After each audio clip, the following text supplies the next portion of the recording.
All right, so welcome. If you're watching this video on YouTube, as we've been doing the last few weeks, we are here in Rochester, New York at the Rochester Institute of Technology. Today is September 30th, 2021. And we are going to talk about creating a model in ArcGIS Pro, exporting that model out of ArcGIS Pro as Python code, and then modifying that code using VS Code, which if you remember from, like I said, from previous lectures, or if you're watching this video on the channel, there are other videos on this topic. So to begin with, what I want you guys to do is go under our week six webpage, or I'm sorry, our folder, and you want to get access to this file here, week 6_2. And again, if you're watching this on YouTube, you can find a link where to download the same file, data, the same zip file, right? So I'm going to hit download. And I'm going to run this today for those of you in the classroom. I'm running it on my laptop for the screen recording. And I'm going to use the same old method I always use. I'm going to put this zip file in my C temp directory because it's a very handy spot just to work with files, okay? And then I'm going to go into that folder I just downloaded.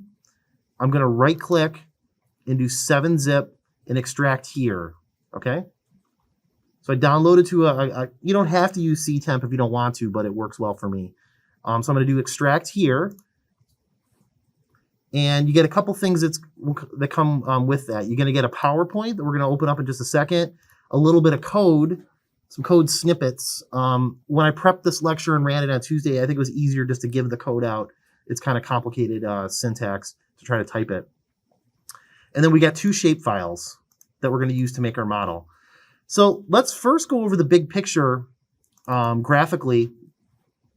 So you open up this 6B. This is what I just kind of described what we're going to do. So if I walk you through this first slide, on the left here, this is what a model is. And as a quick reminder, a model is a graphical way of combining different functionality together in ArcGIS Pro. This lesson is not about model building per se, and that's its own big topic. I'm going to show you just enough of how to get a model started and get the basic concept going, because I really want to spend most of the class on this middle part.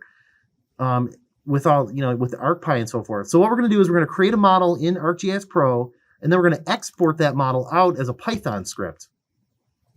And then we're going to take that Python script and we're going to open it in VS Code, the coding environment we've worked with for a few weeks now, and we're going to modify it. So, and if we have time, I'm going to show you then how you can take the script that you export and run it from the command line. Now, first off, are you guys familiar with what I mean by running a script from the command line? Does that mean anything to you guys? Yeah, what does that mean to you? So built into, you could use a, built into Windows or Mac OS or any operating system is a command line where you can directly run commands to the system. You could say, go to this folder, and right, look for this file, this thing, or sometimes you can have dedicated command prompts for like Git, for example. Yep. Will have its own one that can automatically, like if you tell it run this Git command, it'll understand, because command line usually won't. Right. So running something from command line is running it like directly in Windows' own terminal, yeah, as long as it understands what you're asking.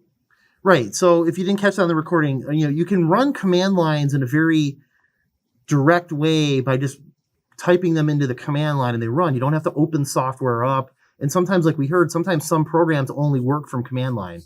Now, why would you care to do this kind of thing? I mean, you have the software, but again, this class is about spatial algorithms and problem solving.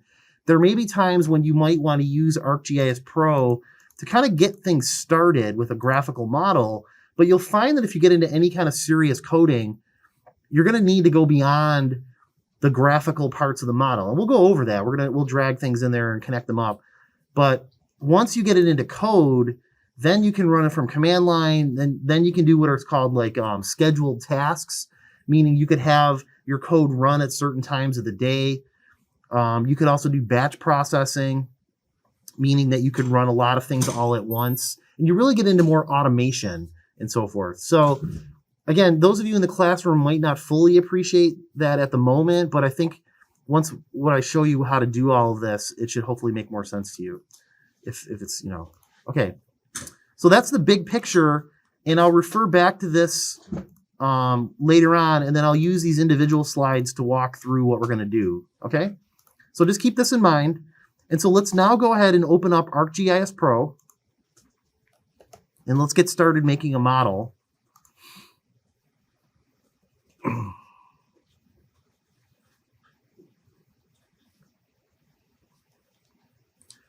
And to start with, I'm just going to create a new map blank template.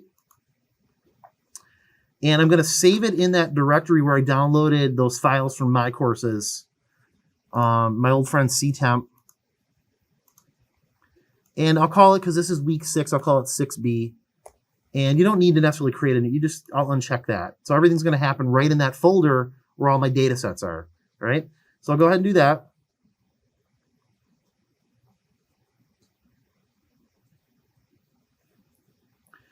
So I get my standard, I'm just the standard map template. Now, if I look, just to learn a little bit about models, if you look under here in catalog, under folders, and under your home directory, you should see, if you set it up the way I did, there's my 2 shape files I downloaded from my courses. And then I have this thing called the TBX. Does anybody know what that is, the TBX? We haven't really played around with that yet.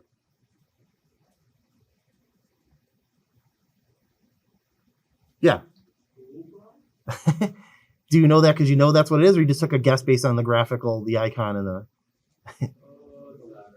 the... Yeah. Well, it's a good software design, right? Yeah, it's a toolbox, right? So you might remember, if you were to go look, if you go look here, just for some context, if you go to this tab here, Analysis, and then Tools, and then you go under here into Toolboxes, right? ArcGIS Pro as a software environment has this concept of the toolboxes. So the metaphor of toolboxes, right? A hammer, a saw, whatever you have in the toolbox, right? So same thing. So in the GIS world, we have analysis tools. And then inside of the box, there's what's called the tool set. So under this bigger category of analysis tools, you have the overlay tools, right? Or... yeah, here it is, proximity. Here's our old friend Buffer, right? We've used Buffer a lot as an example because it's a good straightforward tool, but it exists in terms of toolboxes. It exists in the analysis toolbox, the proximity tool set, and then there it is. And so notice it has like a little hammer icon to it, right? No, so that's what models allow you to do, is basically create your own tools.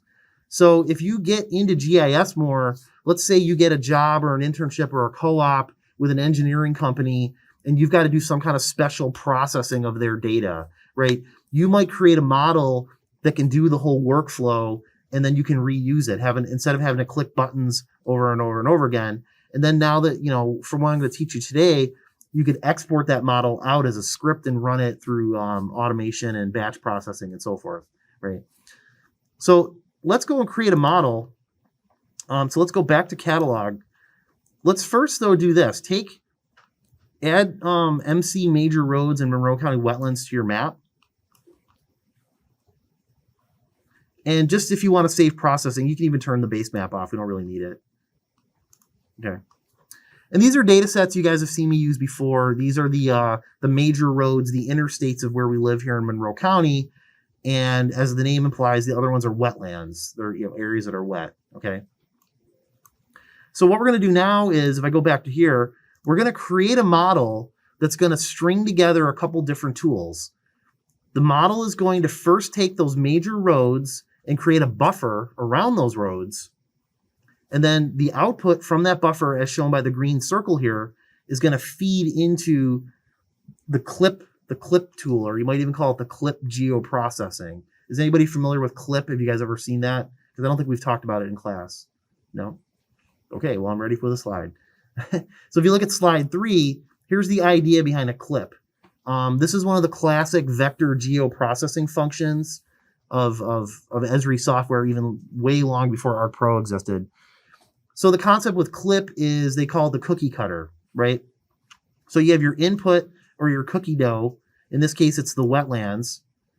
And then the clip feature, again, if it's a cookie cutter metaphor, if that's whatever shape you're cutting out of the dough, right? The output becomes whatever the clip feature found from the input, right? So in this case, the input is the wetlands. The clip feature will be that buffered road, and this is the final result of our model, okay? Right? So I go back over here just to kind of walk you through it. It's going to be from sort of left to right, so it'll start with a buffer of the roads. The buffer will create an output, and that buffered roads then feeds into the clip, and the clip needs two things. It needs an input feature and a clip feature, and the two of them will clip together, and that'll give you your final result of the output, okay? So that's the plan here with this model, right? And so why do you do it this way? Models in general are really powerful because you can start stringing all kinds of tools together, right? This is actually a really simple model. When you really dig deeper into building models in ArcGIS Pro, they can be really complicated with all kinds of tools feeding into one another and so forth. My goal, though, is to create this model and get it out of ArcGIS Pro and into the code part of it. So that's what we're going to do now is we'll create a graphical representation of this, and then we'll look at what this model looks like in code. And that's just kind of peeking ahead. That's what slide 4 kind of goes over, all that stuff. And I'll walk you through this slide when we get there. But is that clear then what the model does, right? And if I wasn't clear too, like you could do all of this manually. You could run a buffer on the roads like you've seen, then run the clip and do it as separate things instead of one swoop, one workflow. Yeah, question? What does the clip exactly do besides seemingly just cropping a part of the map? Does it preserve like if you had a vector that represented a road going halfway through the area that you were clipping and you clipped it, would it create a new endpoint for that vector, or? It would, yeah. So what you're going to get, so like if you want to know which wetlands are sort of, you could, it's intersect is a different thing, but they're similar, but like which of your buffer, which parts of that buffer are sort of intersecting or over the input, it'll create a whole new feature class, and the shapes of that feature class are defined, their geometry will really be defined by the edges of the two. So notice how like this, in this graphic, the output is a circle, right? Because the circle was the limit of the clip feature, but the little black dot came over with it. So it'll bring both the geometry. I mean, the geometry is really going to be dictated by, I should say, the output geometry is going to be really dictated by the clip feature, but you get the attributes of the input come along. You didn't really ask me about the attributes, but I think, hopefully I answered your question about the geometry, the shape of it. Maybe we should just run it and you can see. We can walk it through. Yeah. Okay. So let's go ahead and build this model. So that's our reference point. So if I go back over to ArcMap, now there's always multiple ways you can start anything. The one way you can do it though, models reside inside of toolboxes. So what I'm going to do is I'm going to go to my, and you get a toolbox sort of for free when you create a new project. I'm going to right click on my toolbox and do new model. And I'll hold that there for a second so you can, it's kind of a little crammed on my screen there, but I right clicked on the toolbox, new, and then new model. Okay. And you should see basically like a window pop up with really nothing on it. There's basically nothing here, but it says model, right? Okay. So go ahead, save everything just, in case the computer crashes. So what they call this then is the model canvas, right? And so what we're going to do, we're going to start putting things on the canvas. And so there's a lot of ways you can do that. Like, for example, I said the first thing we want to do is a buffer. And there's multiple ways you can go about doing it. Like for one way you can do it, if I want to make a buffer of the roads, I can hold my left button down on the map, drag it, and then drop it on the model canvas, and it shows up like that. Okay. And that's a feature class. It's just kind of hanging there. It doesn't have anything really to do at the moment. Okay. Now to bring tools in, there's a couple different ways you can do tools. If I want to bring the buffer tool in, I'll show you one way to do it. It's not the only way. And again, if anybody watches this on YouTube and wants to comment on other ways to do it, but if I go to Analysis, Tools, and let me back up. Yeah, by default, do you guys have this where it says favorites? Right. Now, one way the general way you do it, and buffer is one of the default favorites, I can hold my left button down kind of just to the right of those words. I'm holding my left button down. Notice my mouse is changing. And then when I release, I get a buffer. The buffer tool is kind of now in my model. You guys, did everybody? I'm just kind of looking over shoulders. Did you guys get that to work? Okay. Yeah. How do you get the blue MC major road? Yeah, the way I did that was I held down my button on over here, dragged it, and then I released it. And I'll delete it just so. So right now we are there. That's where we're at. Now, now you guys might remember from the last couple of weeks we've seen buffer a lot. Buffer takes an input. It takes an input feature class, the distance that you want to buffer, and then it sends something out. So an input and an output based on parameters, right? So how do you go about setting those parameters? Well, there's multiple ways you can do that. The graphical way to do it, if I were to move my mouse and see how it changes to like a finger pointer, if I move my mouse over the MC major roads, hold my button down, mouse button, and see I have an arrow started, right? I'm going to move that arrow and wait until, it's got like the kind of red, stop. But when it's over buffer, the little finger icon comes back. When I release my mouse, I'm telling the model to make this the input features. So you're going to buffer MC major roads. Okay. Also, by the way, too, make note of the fact that the buffer tool is gray. And what I showed you over here, they have colors. Does anybody know why? I just wonder if anybody would know at this point why is one thing gray and the other isn't. Yeah, what do you think? Because we haven't defined the size for the buffer, so it's not like it doesn't have all the information it needs yet. Yeah, that's absolutely right. Yeah. We haven't sort of armed the weapon here, as it were, with all the stuff it needs. So to do that, another way that you can put things into your model tool is if I click on buffer and then right click and then do open, I get the buffer dialog. And as we just heard, we don't have the distance or value. So I'm just going to make it 500 feet. And maybe I'll throw the dissolve on there. I'll dissolve all outputs. That's an optional parameter, but when I was doing this before, I think it'd just be a little cleaner. So when I hit OK, boom. So now, like we just heard, now buffer is sort of ready to go. It has everything it needs. It has the required parameters, an input and an output. And it's being strung together. Now, again, like I said, this isn't a lesson on Model Builder per se, but if I did auto layout, it starts to clean things up. And, I can zoom it in and out and so forth. I even have a pan tool. So I'm on Model Builder, this kind of sub menu. And this can be handy for like moving around. Okay. So we've got basically this part done. Let's do the clip now. Let's plug in clip. And so the way, like now clip doesn't show up in my geoprocessing tool. So another way I can do it is I can go to the search box and type in clip. Okay. And this says clip analysis tools. Okay. In the same process I just used with buffer, I'm going to hold my left button down, drag it, and put it onto my model.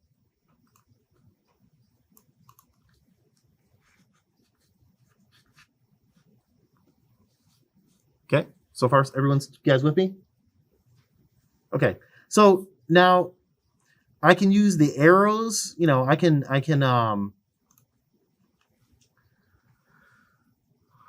think I might have to be on select. I can use an arrow to drag in there.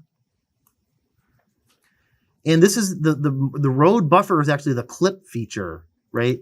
Because remember back over here, the clip feature is that road. It's going to create a buffer, and that comes my clip feature. Now it needs one more thing because we just learned how, because it's gray, it doesn't have everything. Let's just learning a little bit about models. If I go to clip, just click on it left and then right click and open. Clip is actually a really simple tool in terms of what it wants. But just for the learning moment, when I click on input features, I see two different sort of things. I see major roads, MC Major Roads 1, Monroe County Wetlands, and it says model variables. What do you think the difference is between those two things I'm showing there? Sort of there's these two things here, and there's two things here. Anybody know what the difference is? Yeah. The difference that the model variables are like a local copy of the original MC major roads and Monroe County wetlands. Yeah, that's kind of in the direction where this is going. So basically MC, and I didn't get into renaming any of this stuff. I just took all the defaults. But what's gonna, even when you mouse over that, take a look at that directory. Let me try it again. Yeah, ctemp 6b gdb / MC major roads buffer, right? So what that means is it's gonna go, when that thing gets created as an output of buffer, it's gonna go into my default file geodatabase. And it only exists inside of the model, right? However, these first two come from the map itself. They're inside the map document. They're not sort of what you might call in memory. So like MC Major Roads buffer is even sometimes called intermediate data. It's only a stepping stone that's created to get to my final goal is this, that output clip. This is just a stepping stone to get me there. And so they call that intermediate data sometimes, right? And that's why when you click this drop down, it shows up like that. So I just want to at least cover that point, because there's a difference between what's coming from just the map or really on disk and what's only exists sort of inside of the model itself. And that can be important. Okay, so what we're going to do here, though, is we're going to go input features, Monroe County wetlands, and then watch what happens with the model will do when I click that. Okay, so it went and grabbed Monroe County wetlands, brought it in, put an arrow to it, and colored it in because clip is ready. So in one form, our model is ready now. That's it. And that's all, for what I wanted to show you guys for today. So let's just run it as is and let's watch what happens. So I'll do auto layout and I'll pull the window out. So I always try to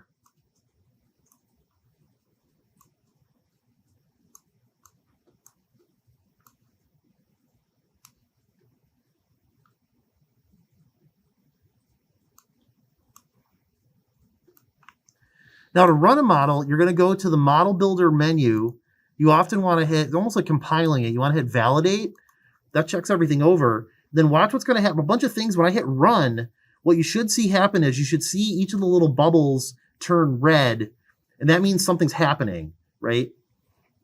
And you should also see the output window. So let's just go for it. I'm going to hit run. So there's the buffer running. There's the geoprocessing window. And it's done.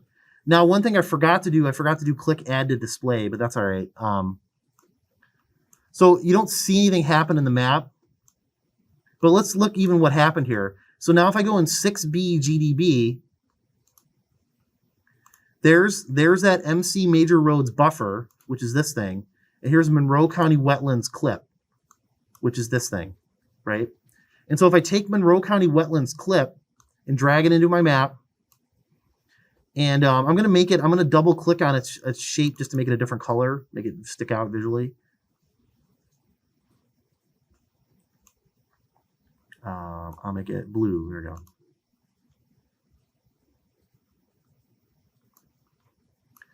All right, so we can see here now,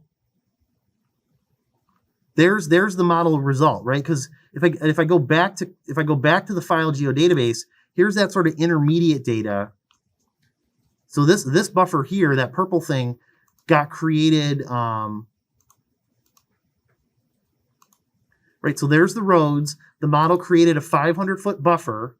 Then the 500-foot buffer was the clip feature of those wetlands, and the result of the wetlands is that thing. So notice how. So I don't know if that helps answer the earlier question. You can see how the geometry of the clip output was kind of really, it's constricted based on the that distance of the buffer, right? Because again, it's a cookie cutter. If the wetlands were the dough and the buffer was the shape, that's how the final cookie kind of came out.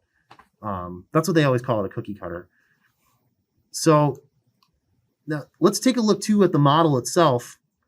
What do you guys notice about the way the way these things look compared to before we ran it. Anybody notice anything? The colors look a little more saturated. Yeah, like what more specifically? Not necessarily saturated per se, but what do you notice like kind of behind each shape? Oh, there's a shadow. Yeah, there's a drop shadow. So what the drop shadow tells you is that that part of the model has already run. So like MC major roads already exists. This already exists. The process was run. And for a really small model like this, it's not too relevant. But when you start building really huge models that have a lot of different parts to them, sometimes you run certain parts of them at certain times to get things working. Now that's outside the scope of what we're doing for today. Now let's just tweak it a little bit.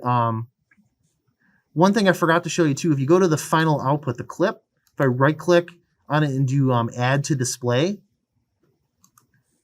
that should add it right directly to the map. And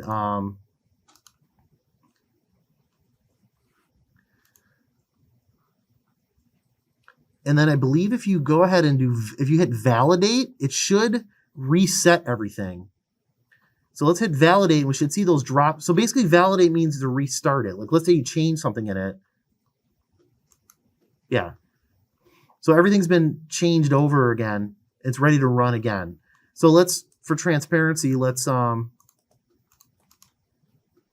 remove the two things out of there that I added. So when I run it this time, should only see that final, the final wetland come out into the map.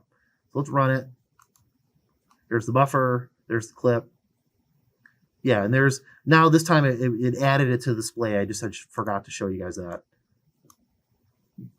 Okay.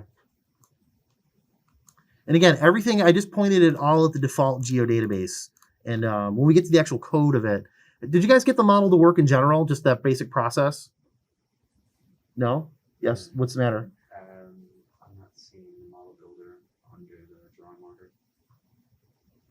Oh, did you do the add to display? Yeah, I did. Okay, let's see. Okay, so let's now, one more thing we need to do with this model before we start messing around with it and code-wise.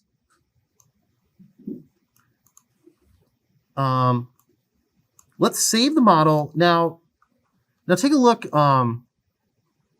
Check this out. What do you think? The way I've done it right now, let's talk a little more about that buffer. And if I right click and open it, if we're trying to develop algorithms, we're trying to write robust code that can handle potentially any situation. What do you think might be problematic about the way the buffer is right now? The way it's been sort of set up with the two required parameters. Yeah? We set the distance value of its units in not an arbitrary location, but a kind of hidden off location that we might not remember. Okay. In the future, might be better to set it somewhere in a script file that will have better organized. Okay. That's kind of in the direction. Anybody else have any comments on that? You're right, though. It's where I was going with this question is something about that distance value field. But what more about it in terms of designing robust kind of code that can handle different kinds of situations?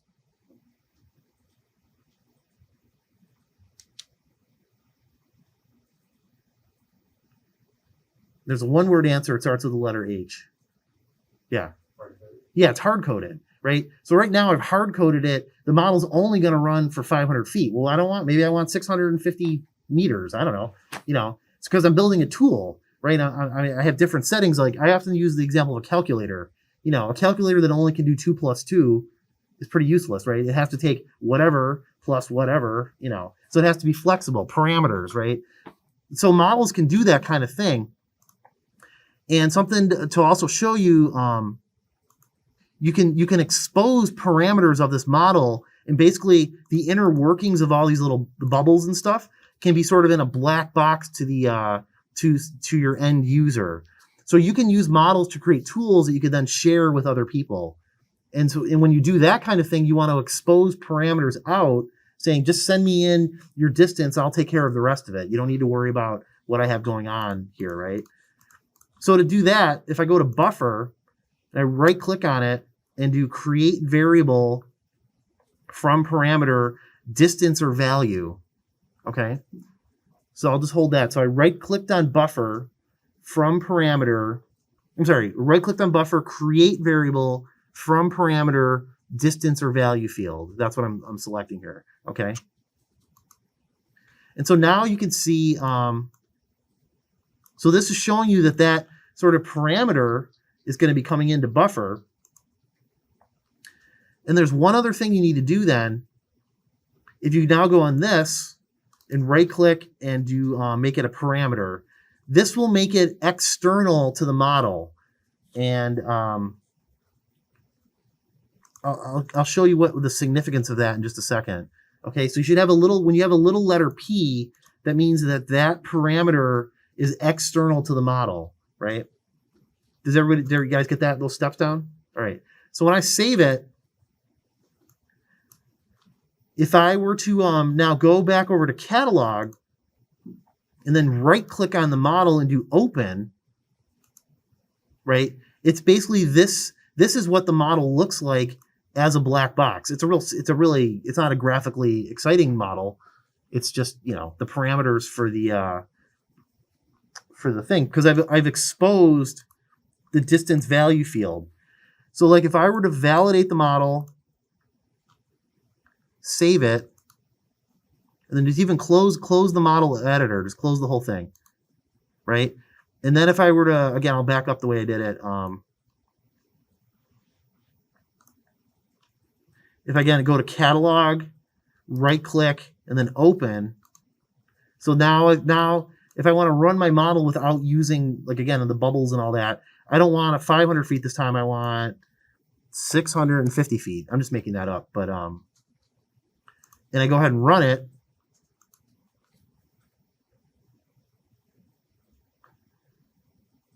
Now it can be a little clunky sometimes. I thought I had did the add to display, but it doesn't work. But I've got everything going into my default geodatabase here. But there's me now running it from just this interface here, right? So that's really the power of models, is you can create tools graphically, expose parameters out, send them to people, and then you're basically starting to create things like we looked at when we peeked inside all these toolboxes. That's basically what a lot of these things are. Like, you know, there's so many tools inside of ArcGIS Pro. It's overwhelming. Like, even, you know, I make my living doing this, and I don't really know every single possible tool they come up with. And if you look, some of the tools are script-based tools. Some of them are like, you know, this one, add field. I just picked one at random. But that's all they are. They're basically just the parameters for various things get exposed out, and the inner workings are hidden. And that's what they call like a black box approach, right? Okay, so everybody get all that to work okay? All right, yeah. I'm not seeing it. Okay. So now that was sort of a crash course in model building. Again, we could spend a lot of weeks on going through every possible thing inside a model builder. But what I'm excited to show you guys now is how you can take, so we basically just did this part. We're now going to do this part. We're going to export it, and we're going to mess around with it inside of VS Code, okay? Oh, I should also mention for the record, in your homework, I ask you to take a picture, a screenshot of your model. To do that, and this will be in the video to watch later, to go back to your model, if you right click and then do edit, that'll take you back to the to this, all of this. And you can do a screenshot, just hit your button, but there are ways, when you go under here, model builder, export to graphic, that's a way you can send out the picture of what the model looks like as either SVG or PDF, okay? That's for just FYI, those are the button clicks, okay? All right, but let's use that same menu now. So now we're gonna take this model and send it out as code. And then from there, we can do amazing things with it, because the graphical way of doing it gets you started, but if you wanna do anything more serious, you're gonna have to modify it. So to do that, under model builder thing, menu, under export to Python file. Okay. I'll just hold that there so you guys see the button, the clicks. Okay. Everybody got that? So export to Python file. I'm going to go ahead and save it right in my C temp directory. I'll just leave all the defaults, call it model py, save it.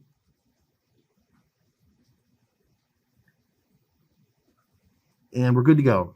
Okay. And I'm going to, I found that when I was prepping this, it's actually helpful to even have ArcGIS Pro closed.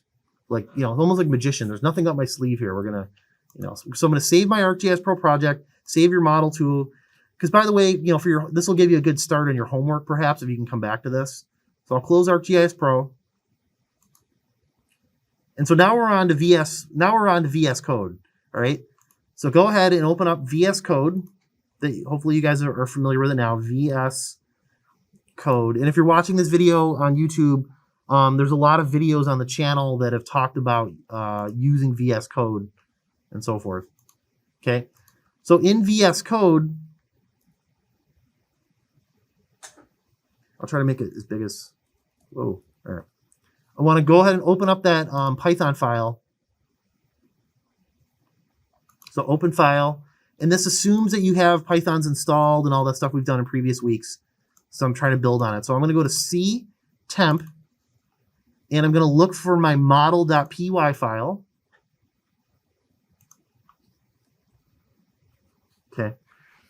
Now, something you should do to make sure everything works correctly, I already by default, remember we talked about the last couple of weeks about the Python interpreter and the Python environment, right? I showed you how to point your Python environment at the default ArcGIS Pro Python environment.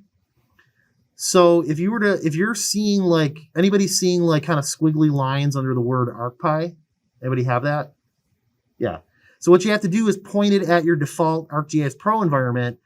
And the way you do that is click down here. Mine's actually still set from a clone, which was last week. But I'm going to go enter interpreter path and then browse on your system to find it. And we only need the default ArcGIS Pro one. And the place you can find it, if I can remember here, is going to be C, Program Files, ArcGIS Pro, bin, Python, ENVS, ArcGIS Pro, PY3, Python EXE. Boy, I got lucky there. I remembered all that. I'm going to copy that and I'll put it. So again, as a reminder, Python needs to have an interpreter, and that interpreter needs to have various libraries to work with what you're trying to code. Because we're interested in ArcPy, which comes with the ArcGIS Pro, we have to use the Arc. In this case, I'm using the default one, and I'm pointing at that. So I'm going to do select interpreter. And that should, I'm not showing it in the video, but a way you can make sure it works, if you just type in arcpy.bu, if something like buffer analysis starts popping up automatically, you're in good shape. Okay. Does everybody I just want to make, because we can't really go forward without that part working. Is everyone good? Do you need that directory path? You got it? Okay. All right. You know what? I'll just put it up there just to have it in case we need it. All right. So let's now just do a walkthrough of the code itself before we get looking at all this. It's not too much code, but I put this slide together. I thought it'd be helpful to walk you through what's going on. It was a lot to try to. Oh, yep. The code you have on screen. Now we had a question come up about the code. When I did this class earlier this week, your code might look a little different. When I did the house computer, I think I had all this width stuff was kind of up in here. Is that what yours is showing? Mine looks completely different. Completely different. Okay. There could be Is it look close to what mine is? All right. Hang on then. Let's see. Okay. If you're watching this video, we just had an interesting thing we learned about.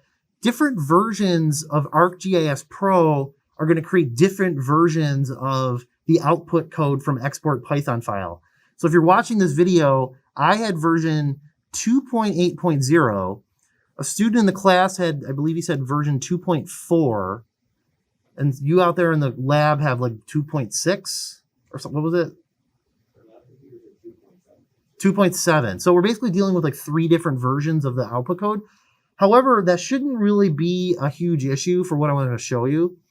And in fact, I would recommend try to get the newest version of ArcGIS Pro if you can, because in some level I kind of like the way they do it now. So the older, a couple of versions older, doesn't have this. And it's also good for learning about Python in general. So what we'll talk about now is based on what you're seeing on the screen. Do most of you have this sort of around line 27? If main, it's basically called the main method. All right. If you don't, I mean, but if you have coding experience, you've seen this kind of thing. So, all right. So let's just here's the walkthrough of the code slide. So again, this is from version 2.7 of ArcGIS Pro. So it's a little hard to fit it all, but basically at the very bottom, this is what's called a main method. Do any of you computing programming savvy people want to tell me what a main method is in coding? Sure, what's a main method? It's the absolute entry point for a program. Yeah, exactly. So whenever in Python, if you see something like this, main, this is going to get the whole thing started, right? And it's then going to call the function called model. So basically our model, so that's where this arrow is going to go.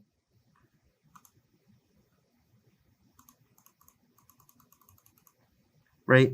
So the main method gets the whole thing started, and then it goes up here and calls a function, right? Ever remember what a Python function is? We've seen that a little bit in this class. So basically the model, at least with this version of ArcGIS Pro, becomes a function. It becomes a function in the Python program. And does anybody know, let me zoom back down here, what this word says model, this word here, model argv1 colon, does anybody know what that is?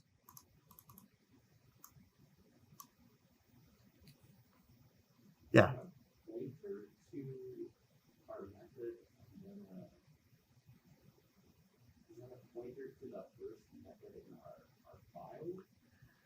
The first method, well, it is. So you're calling model, and then what do you think parentheses star, that all that stuff is? What's going on there? Yeah.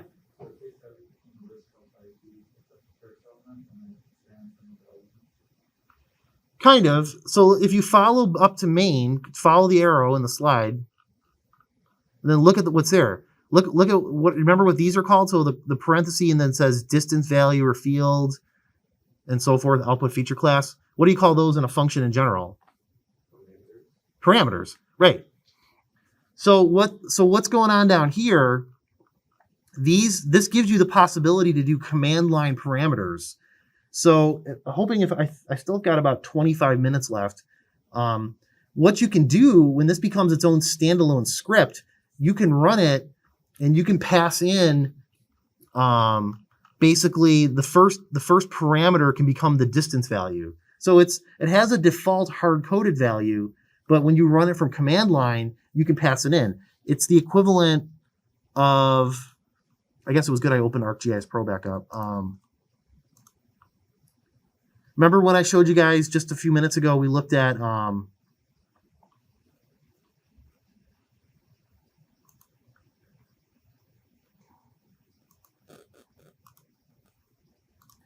remember I showed you this where I right-clicked on it and did open, right?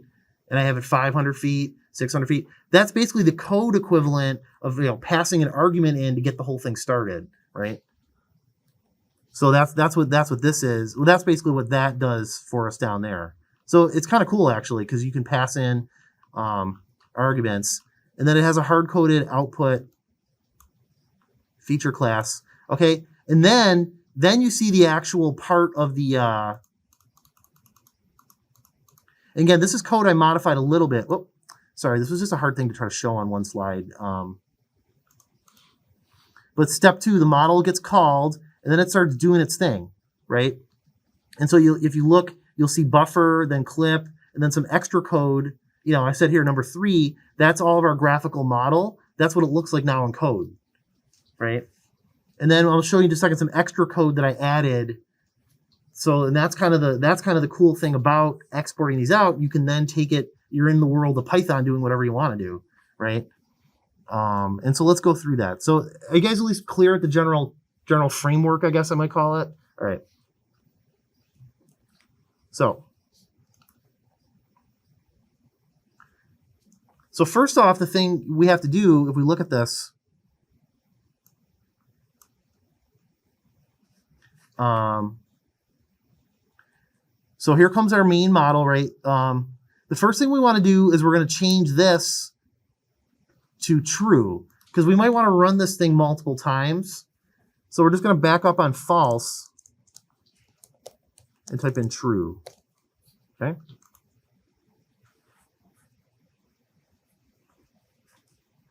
Now let's take a look at, it's on my screen, it's line 21. ArcPy analysis buffer. We have the parameters, in features, out features, and the buffer distance. Okay.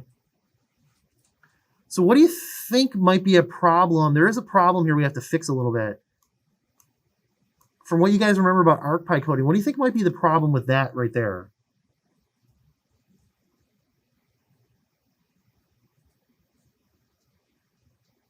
Yeah. It is. That's not exactly the answer I'm looking at, but like that's in the direction I'm looking. So let's look a little closer at MC major roads. From what you guys remember of buffer, maybe this is a leading question. Do you think you could just pass in the string MC underscore major roads and then it'll work? From what you guys remember of doing these things?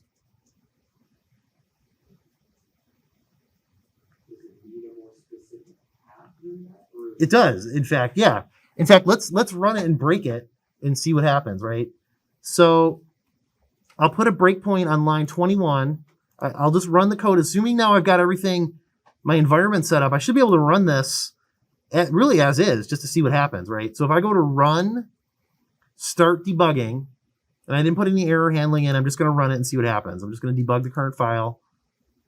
All this stuff comes up over here.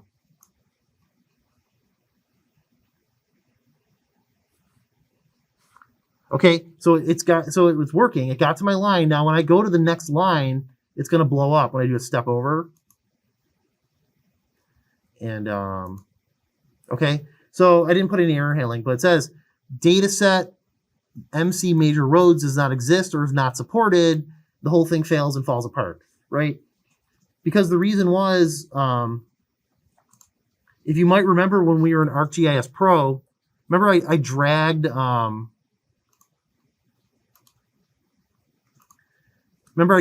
things from the map and put them from the map in directly, right? Remember I did it this way. Some of the things I just dragged it from the map and then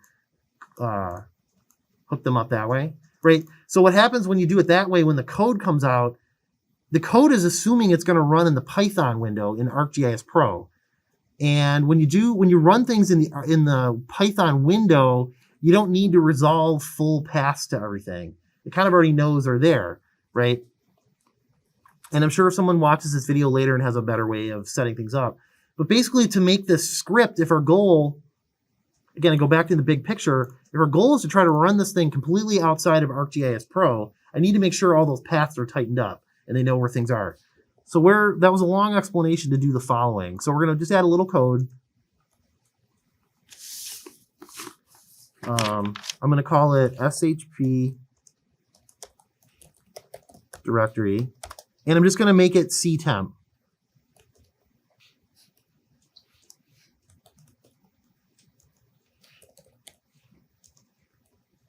Okay. And then what I'm going to do down here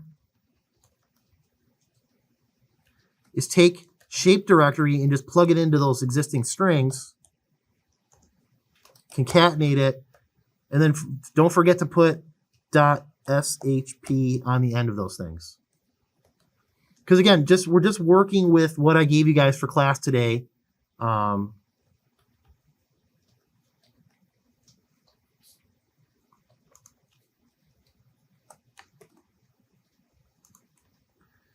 So you should have something like that. So that should resolve those things to a full directory path. And this is where we can use our debugging now a little bit I'll save that, and let's just watch what happens here. I'll start debugging again.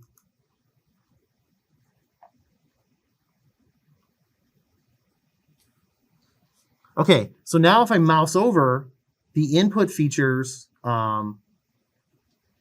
MC major roads is now going in as a full string, a full path to a shapefile, and then if I step over it, it makes it to line 25 because now everything's there. You could find everything.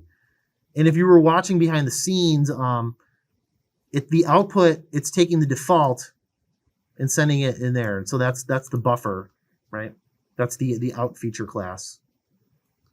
Okay, and then I'll keep running it from there. I'll add more to it. Okay.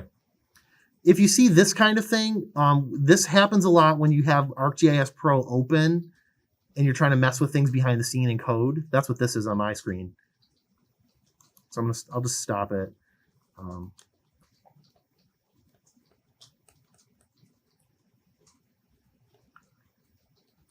So I'll save. I'm just going to close ArcGIS Pro out.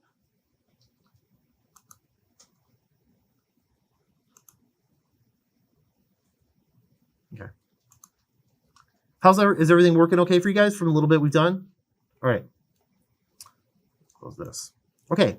So let's see. So we got Monroe County wetlands have all been resolved. Clip should run.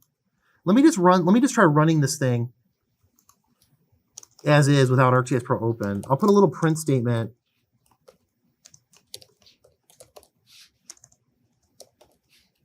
Like that. So this time I'm just going to run it. Save it. Run without debugging.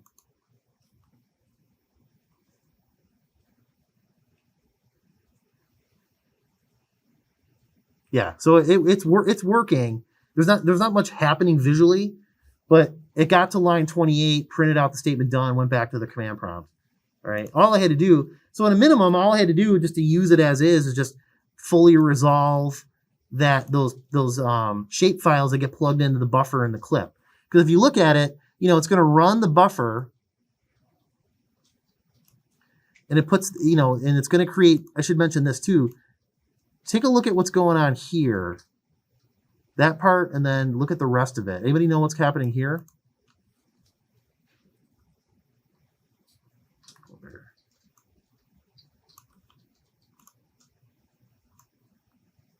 I don't think we've really seen that kind of thing yet. Anybody know what's going on here?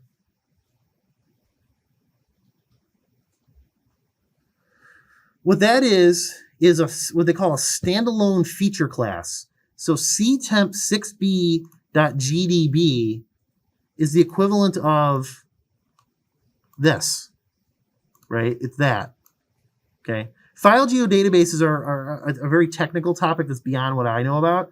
So the way that you refer to a feature class inside of a file geodatabase, you basically point it at the directory, because this is what a file geodatabase looks like. It's all kinds of stuff that, I don't really know anything about. But to refer to the feature class in it, you don't have to put the SHP on it. You just refer to it like that. Remember when we looked, I closed ArcGIS Pro, but remember we looked in the catalog, the output. So if you're watching this video, look back about 20 minutes ago. All right. Okay, let's do some more things with this now. Yeah, I got about 15 minutes. I'm doing good. Let's go now and add some of this other code in. So let's say, for example, with my model, I have some kind of special environmental analysis I'm doing where I really want to know roads that are a certain distance from wetlands for pollution, but then wetlands themselves have a certain, anybody know much about wetlands as a thing? Anybody take like environmental, I don't know if you guys know. Basically wetlands, there's different kinds of wetlands. So when you're driving down the road and you see like a swamp, there's official designations. There could be like a class 1 wetland that's always there, a class 2 that's like seasonal, and so forth. And they're official. Like you can't just dig a wetland out. They're like protected and so forth. And if somebody watches this video and wants to correct me on that, but that's the basic idea. So let me go. I'm going to open Pro up again to show you where I'm going to do. We're going to basically now add some code into the script that'll do a query of the wetlands that were clipped out. And so it'd be the equivalent in code of doing the following.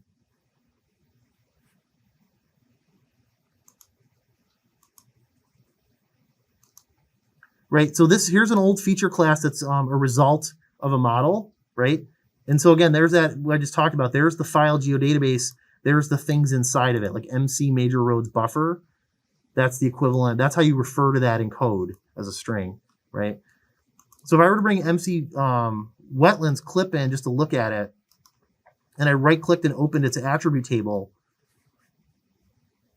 we're going to write a little. I'm going to show you the code where we're going to look for where the wetland ID, the type of wetland, is equal to a certain value. I think I use GR20.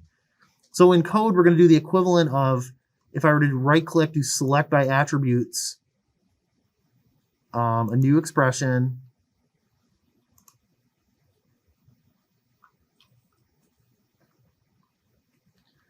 wet ID is equal to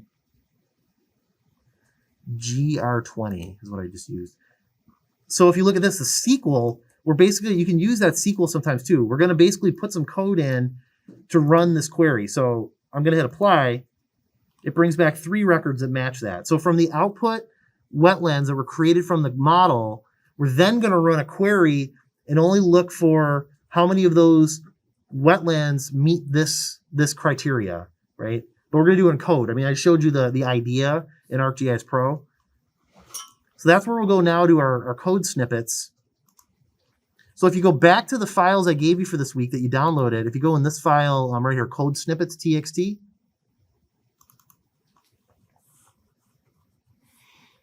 why don't you just go ahead and grab all of this?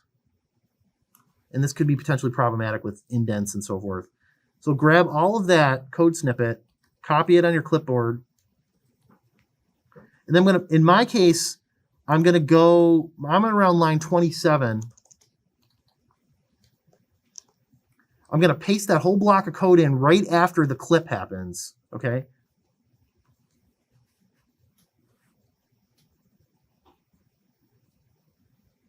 Now, it's always can be problematic sometimes if you get this like indents and tabs aren't working. Like in this case it is. So I'm going to backspace and then tab it again. And just keep doing, depending on, because we had the different versions of it. I think those 2 things took care of it though. Did you guys get it to go in without too many crazy like red indent errors? That's the one nightmare thing about Python is if you copying files from text files. Did everyone get it in cleanly? Okay. All right, cool.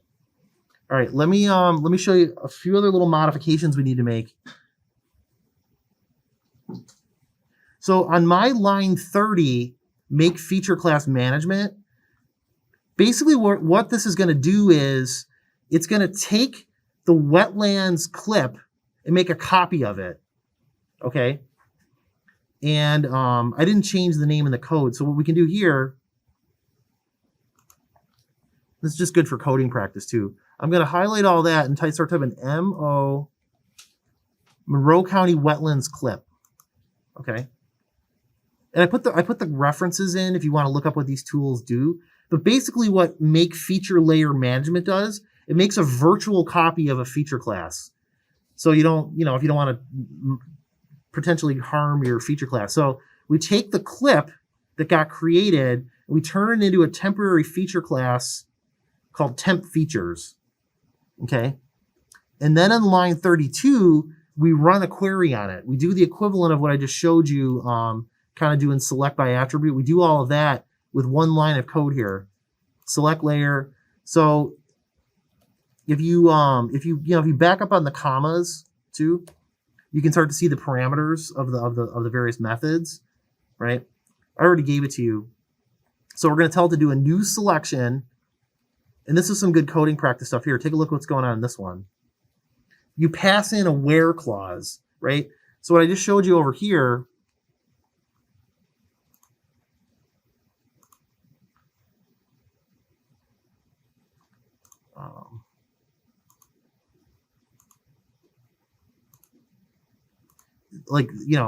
that's how you're basically passing in that string of the where clause. I already gave it to you just to But make note of some things here, right? So it has to come in as a string, and the field, if you're going to be looking for literal values, you guys remember what this whole thing is right here? We talked about it in previous classes. Anybody remember? Why is there a slash and then a single quote? Exactly right. You have to escape the characters. So what you're trying to do is you're telling it, you're giving it a where clause where you have the field name and you're looking for the literal string value of gr-20, and you have to send those quotes in as part of this particular method, hence the escape character. So that's how you get that part to work, okay? And then one other thing we're going to do with this code is we're going to have it write a little report. Like, let's say this was a really important process that was running every night, and you've got to get a report to a manager. We looked a little bit at this last week with writing files. So what we're going to do is we'll modify this a little bit. We're going to have it write a report, a little text file in this directory, in this shape directory. So we'll fix this here to that, so it's in their thing. So this is going to tell it now.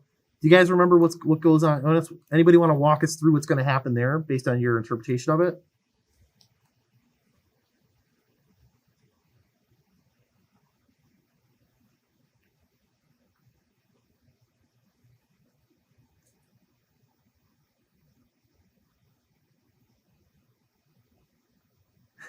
What's happening on line 38? We'll back up. What's happening right here?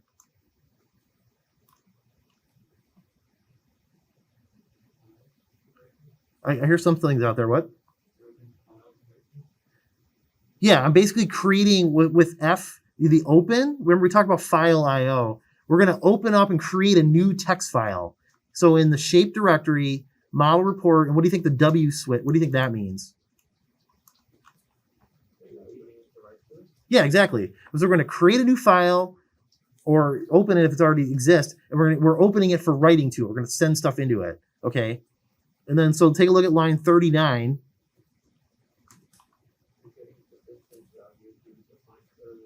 Yep. And you're writing it to the text file so that you could, I guess, open up the text file, be like what value would you use for the buffer. Right. Yeah. In fact, one thing I forgot to mention back over here with the query, on line 35, you have this result. There's a method here that can tell you how many things got selected, right? So when line 32 runs, it's going to select wetlands that meet this where clause criteria and then give you the number of things that were selected. That's what result is, okay? And so then down here, when we're writing the report out, number of clipped features, it just gets the number of things. It's going to add that to the report, okay? So it puts that all together in a big string called report info. And then on line 41, it goes ahead and opens it up. Like, I mean, it doesn't open up, it writes it to the file, right? Then it closes it, and that's it, okay? It's absolutely right, yep. In fact, this is my old thing. Then you'll get, it'll print out what the report info string was and just some kind of feedback, right? So let me run this thing, make sure it works. I'm just going to run it without debugging.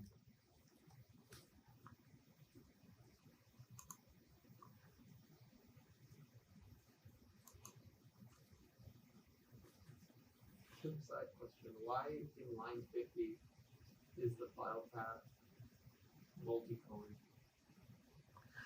It's using, I believe, I think it's a mix of things. You've got reserved keyword as pink.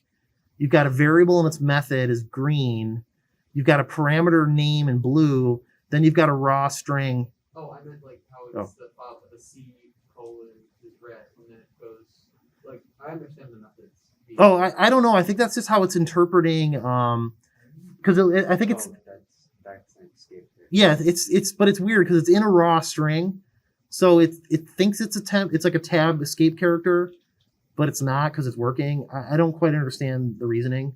But let me just wrap things. I think I might even get to the command line part. I got a couple minutes left. I really like to get this. Okay, so it worked, right? So, finished. Now, if I go in to that directory ctemp,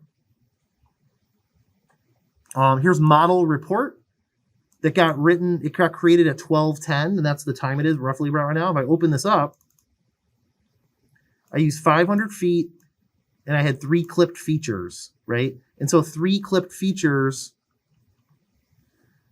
so 500 feet was what I set here, right? And then the clip features, I showed you that in Pro. That's the same query string. So it worked. I mean, it worked really good, actually.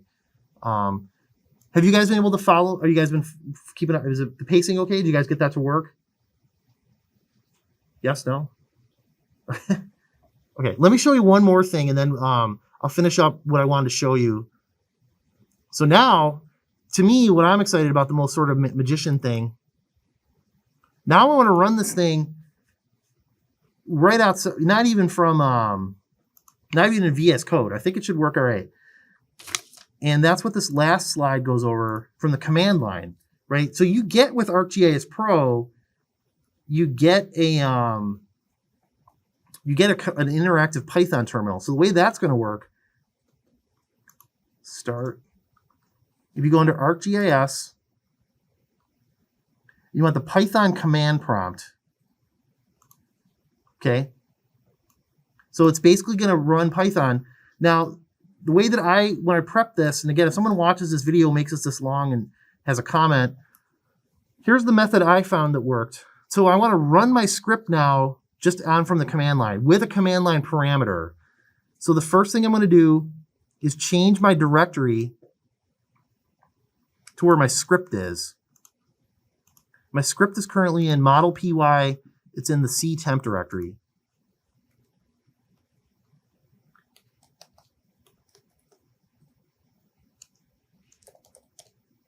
I could just, yeah. So now we're in ctemp, and then you type in the word Python, your script name. Mine was just called model. And then a command line argument. This time I'm going to use, I'll use 750 feet as the, that's going to go in as a parameter. Remember we talked about that? And let's see if this works.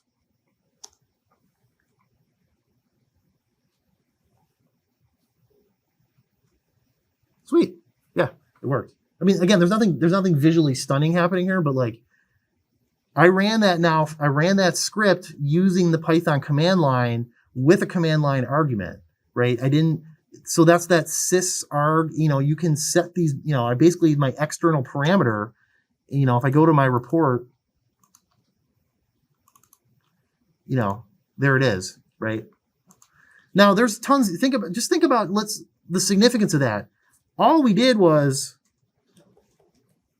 you could now totally expose so many other things out of this. I mean, we've hard coded in the query statement. You could make that a parameter. We showed you how to externally send out the buffer distance, but every possible aspect of the script now could be modified depending on whatever it is you want to do. Which I don't know if you guys are excited about that. I think that's exciting because it really opens up a lot of power. So I've gone beyond, I think I closed ArcGIS Pro again. If I go back to here, I use this to get me started, this into a script, and now I can create robust scripts using full Python programming with the whole Python universe available to me. And then once I get it working, I can just run them as command line scripts and put them into bigger processes. With all this other stuff is not even relevant. Once you get this worked out, when you get to that point, there's tons you can do, tons of stuff. And we'll see some more of that because like the next couple of weeks, we're going to work with other Python libraries and stuff. But the summary point again is you can create a model graphically in ArcGIS Pro, get it started, export that model out as a Python script, use your tools like VS Code, connecting it up to the ArcPy Python interpreter, make your modifications, and then run it through a Python command line. And that's it. So I hope you enjoyed this video. I'm going to stop recording and then answer any questions in the class here. Hi, this is Brian Tomaszewski. If you enjoyed this video, be sure to like, comment, and share this video. Also, please consider subscribing to this channel and clicking the notification icon to stay up to date on new videos from this channel. Thanks for watching.